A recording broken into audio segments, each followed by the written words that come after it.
Imagine waking up to find your country's biggest bank frozen. Not by hackers, not by a catastrophic collapse, but by a government 8,000 miles away. For decades, access to the US dollar has been the lifeblood of global commerce, an assumed utility like water or electricity. Every day, trillions of dollars flow through American-controlled clearing systems like CHIPS, and communications are verified via the SWIFT network. To be part of the global economy is to be part of this system. But what happens when that access is no longer a utility, but a weapon? That's no thriller. It's the stark warning global banks just received from the US Treasury, a message that sent shockwaves from Hong Kong to London. The ultimatum was clear: touch China's massive trade in Iranian oil, even if it's paid for entirely in Chinese yuan, and you risk losing access to the entire US financial system. Here's the great paradox of 21st century power. The more Washington tightens its financial grip, the faster the rest of the world is incentivized to build a system without it. And as we'll see, that system is no longer theoretical, it's already taking shape. In April 2025, senior Treasury officials flew to Hong Kong, the financial gateway between China and the world. This wasn't a negotiation, it was the delivery of one of the toughest financial ultimatums in decades. According to sources at Bloomberg and CNBC, the message delivered in closed-door meetings was brutally blunt. Handle Iranian oil that lands in China, and you could be cut off from SWIFT, from dollar clearing, and from every US intermediary bank. For a global financial institution, this is not just a penalty, it's a corporate death sentence. It means being unable to process virtually any international transaction, effectively exiling the bank from the global economy. This wasn't an empty threat. Within 2 weeks, the Treasury Department proved its resolve. 9 Hong Kong-based entities were sanctioned, accused of being front companies for allegedly laundering Iranian oil revenues. The methods were sophisticated: a shadow economy operating through forged shipping papers, spoofed satellite transponders on tankers to hide their origins, and complex ownership structures designed to obscure the final destination of the funds.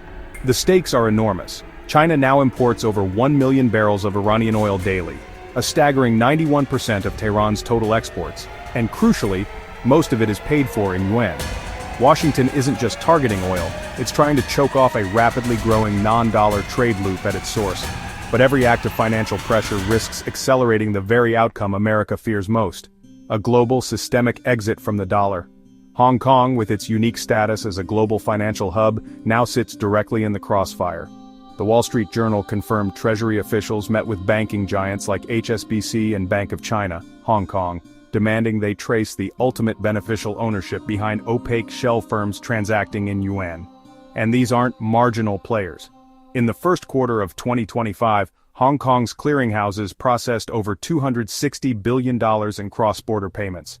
For the first time in history, more than half of that value was in yuan, surpassing the US dollar in the city's trade settlement. The demand is unprecedented. Washington is asking foreign banks, operating outside US jurisdiction, to function as enforcement arms of American foreign policy. This places them in an impossible position, caught between the threat of US secondary sanctions and Beijing's own national security laws, which can punish companies for complying with foreign restrictions. Analysts warn this blurs the line between regulation and coercion. If banks resist, or worse, start to over-comply by preemptively cutting off legitimate business to avoid risk, the fracture in the global system could deepen irrevocably. For Beijing, securing Iranian oil is about far more than just energy. Under a 25-year strategic agreement signed in 2021, China locked in a long-term supply at discounts of up to 18% below market rates, denominated entirely in yuan. This is a dual-win strategy. It guarantees energy security immune to dollar-based sanctions, while simultaneously creating a massive recurring demand for its own currency. It's a direct challenge to the petrodollar system that has underpinned American financial dominance for 50 years, and every new sanction pushes China to build its alternatives faster. In March 2025, total yuan-based cross-border trade hit a record $725 billion, up 22% year over year. The yuan now accounts for 4.1% of global payments, its highest share on record. This growth isn't just with Iran and Russia, it's expanding with partners in the BRICS bloc and across Asia. This isn't just a workaround, it's a functioning prototype for a post-dollar commodity economy. But America's leverage isn't just being tested abroad. At home, the economic foundations look increasingly shaky. Projecting financial strength globally is harder when domestic indicators are flashing red. Consumer sentiment is hovering near record lows, inflation expectations have hit highs not seen since 1981, and corporate profit margins are collapsing. Retail profits have fallen in 15 of the last 17 months. Steel import costs are up 25% year over year. An economy built on the strength of its consumer is running out of slack, burdened by debt and uncertainty. Into this fragile climate comes Trump's proposed One Big Beautiful Bill, a sweeping plan to lock in tax cuts and retaliate against foreign tax policies deemed unfair. But its enforcement mechanisms are vague, the potential penalties are steep, and the economic risks are huge.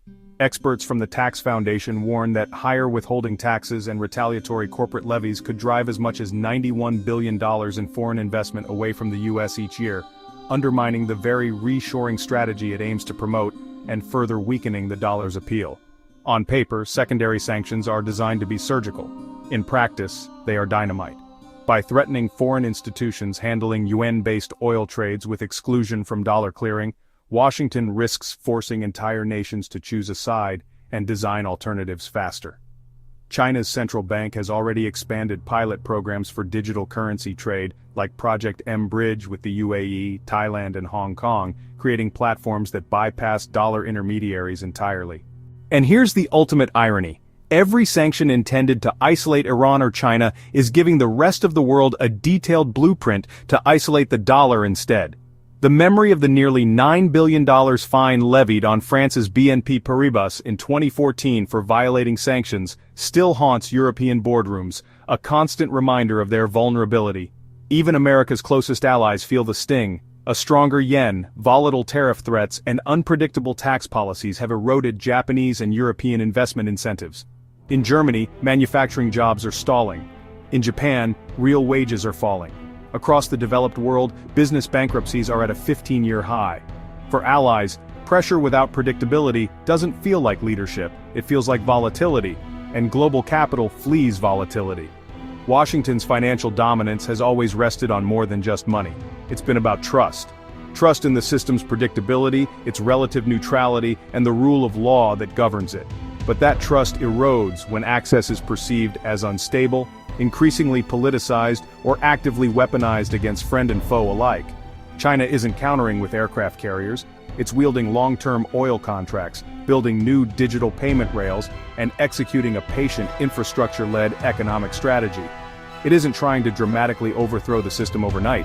Instead, it's finding more and more partners willing to build and use a parallel ecosystem to hedge against American unpredictability. So the question isn't just whether these sanctions will work to curb a specific trade. It's much, much bigger. If the global banking system fractures under this immense pressure, what exactly replaces it?